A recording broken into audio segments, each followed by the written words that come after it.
firefighters on the ground.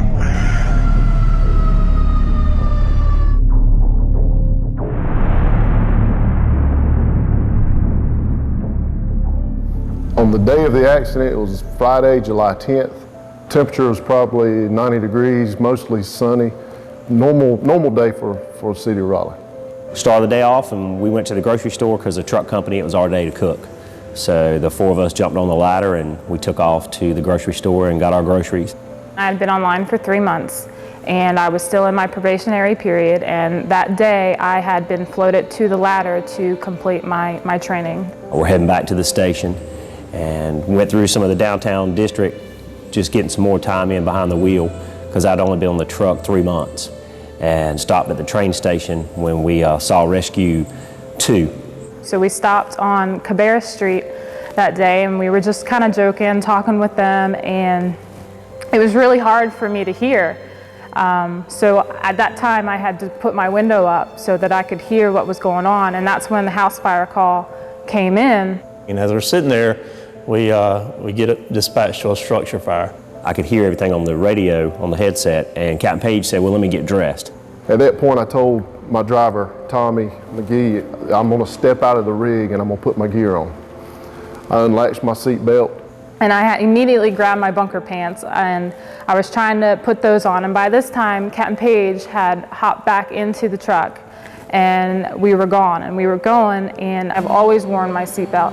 And this particular situation is the first time I ever actually got a call while I was already on the truck and we were in motion. And as a new firefighter, the last thing I want to do is to hold my captain up or to hold my lieutenant up. I don't want to be the one that makes people have to wait on me. So I undid my seatbelt.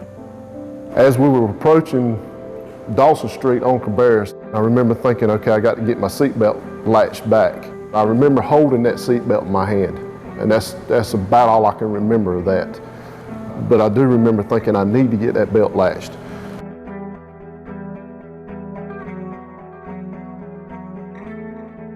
Started making the turn, and right into the turn, I mean, we were geared up for a house fire, structure fire. You're always reacting that little bit more faster. As we were going into that Dawson and South Street intersection, I was leaning over the dog box, hitting the channel, and I remember feeling the truck shift. It was a real hard shift, and I was looking out the windshield and I could see a car sitting in the turning lane on South Street. And I remember thinking, we're hitting this turn a little hard. As we approached the intersection, I saw an SUV at the stop line. So I turned the back steering wheel to kick out the back end so I wouldn't run over top of that car. And I kicked it around and lined the tiller back up with the tractor and thought everything was fine. And then all of a sudden, you heard that god-awful yawing or squalling of the tires. It was that deep squall you hear in that skid. And I looked in the mirror and I could see the trailer was up on one tire. You get unbalanced, and that's what I thought it was, and I thought it was going to level back out and everything was going to be fine. But I realized that it wasn't, and I realized that we weren't coming back. We were going. And at that point, I remember feeling my right shoulder really slammed hard into that door, and I was looking out the window into the mirror to check my tiller operator. I remember Captain saying, Tommy, and I realized at that point we were turning over, and it went through my mind, well, maybe if I hit the brake real quick and steer to the right, I can pull us out of it. The ladder started to move in front of me, and all I saw was a ladder starting to roll.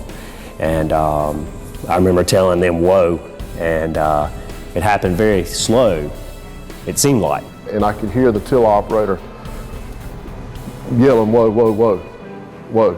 And at that point, it's like everything locked into slow motion.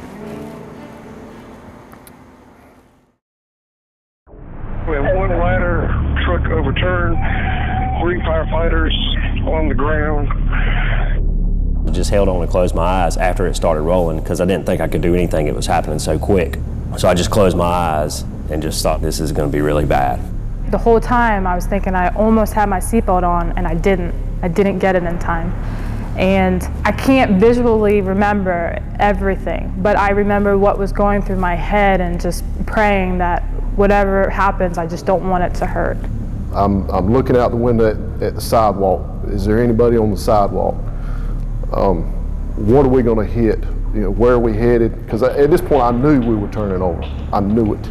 So basically at that point, as fast as it went and all that thought process, and I just held onto the steering wheel and basically just waited until everything was over with. As the truck was turning, and I remember looking at the sidewalk and thinking, this is going to hurt. This is going to hurt. I could see everything going on around me. I could see Captain Page. It was like he was being thrown to and fro everywhere. But I still had that seatbelt in my hand.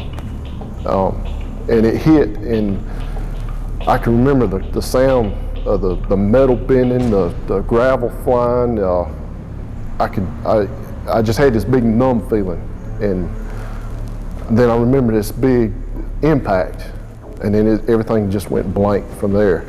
And I remember the windshield flying out, and just seeing Captain Page kind of falls out the front windshield when it hits and on his back. And I'm laying on the ground, and I can feel the dirt in my mouth. And I'm trying to get my breath back, and then I take that deep breath, that first breath after you've had the breath knocked out of you.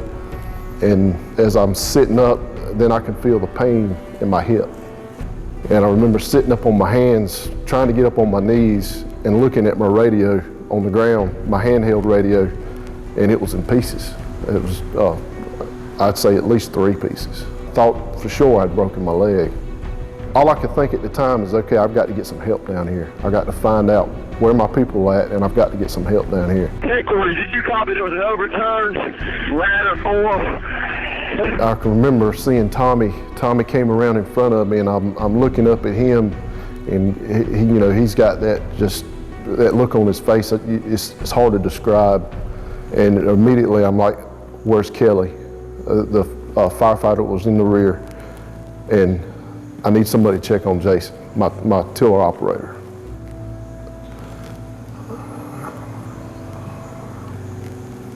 I was pretty sure and felt in my heart that I had lost my tiller operator.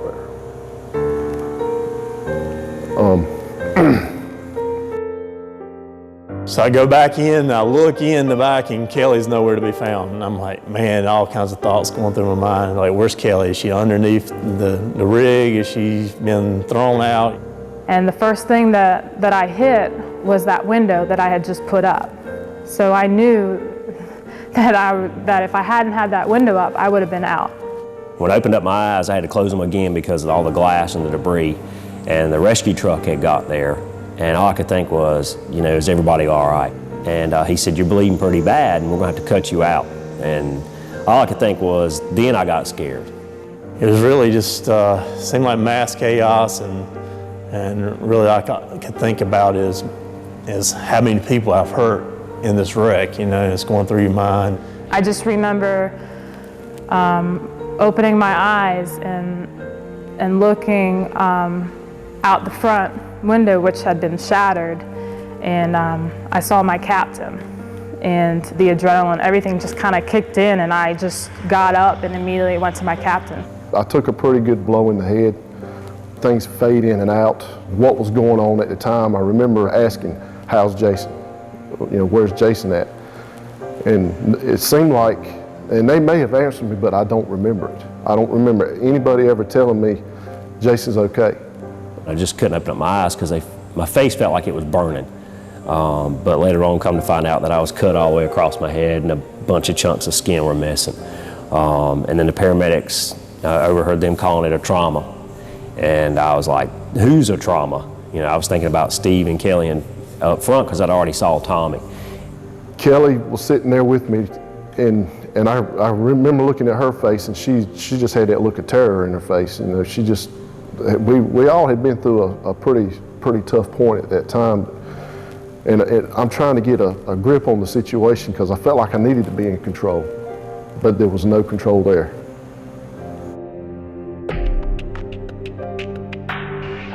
You guys had a total of 3 patients, 3 PIs. Which units do I have coming to this location? What I've learned the most from this is, as a culture in the fire service, it seems like everybody's always focused on when you receive that call, we got to go, go, go, go. Slowing down a little bit, checking those intersections, to me is one thing that we're going to do more often. I have learned that seatbelts are very important, and I will never ever go anywhere without wearing it. Me getting there is important, and my safety is important, along with the rest of the crew.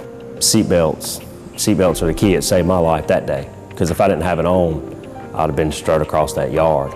As a company officer, making sure everybody's wearing that seatbelt. I took mine off, and I swear I cannot remember. I feel like I had relatched that belt, but at the same time, I went out the front windshield.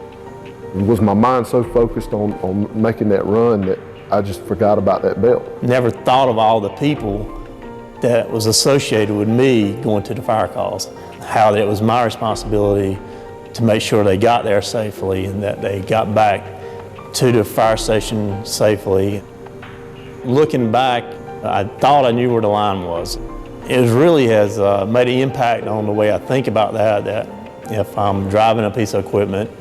I was busy changing that radio channel that we blew a red light. I don't even remember slowing down for it. And in my mind, I assumed it was green because I wasn't looking at it. Now, let's slow down, let's take these turns slower, let's stop for these stoplights, let's stop for the stop signs and see our way clear. If we would have stopped for that stoplight, this truck would have never turned over.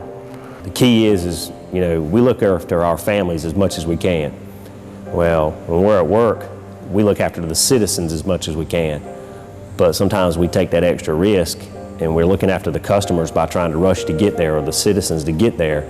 And it's like we're putting our families on the back burner. So we're actually not looking after our families anymore. And I don't drive like I used to. I mean, it's taken me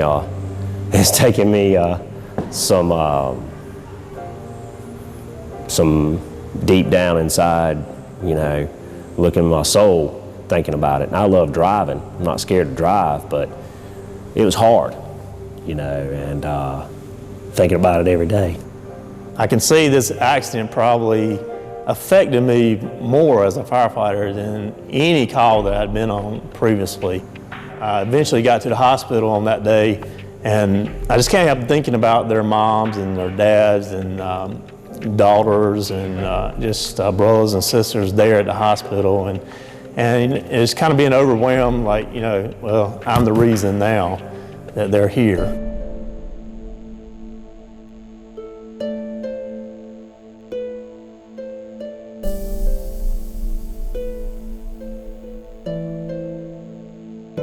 What can you do differently to prevent this accident from happening again? And that number one thing always comes up is training. Raleigh Fire Department has been very much in favor of getting training for the new tiller that we have out here. So we started researching training programs, tiller driver operator programs, what the different programs were out there. And most all programs were running along the same lines, the same type of training. And we talked to Seattle Fire Department, and we took a look at that program and said, well, this looks a little more in-depth, a little more informative than what we've been finding. So we trained towards that program and learned a lot more from it. The Seattle Fire Department has been willing to come out and train us on it and go through their training program. Through this training, I think we can get across that it's not just another piece of equipment, and it's a whole different animal compared to the rest of the rigs that we ride around on. Going through this training, I think it's very important that each person being able to drive it has to go through some actual training and classroom portion and road course training. And it's important that the front driver and the tiller driver really kind of click together and they know what each other's thinking, know what each other's doing. I think it'll help our department grow, and it'll help the newer tiller drivers and some of the older ones. It'll help them. Us here at Raleigh Fire Department and partnering together with Seattle Fire Department have really stepped up a notch on our training. How the tractor reacts, how the trailer reacts to the tractor, back and forward, It's just been an outstanding program, and that to me is going to make us all better drivers. And not just drivers, it's company officers too. Company officers need to sit in this seat and they need to realize what this truck is doing, because if you're not aware of what that truck is doing, then you're missing out as a company officer of not understanding what the two guys are doing front and back. We need to make sure we're trained correctly when we go out and operate these vehicles so that this won't happen again.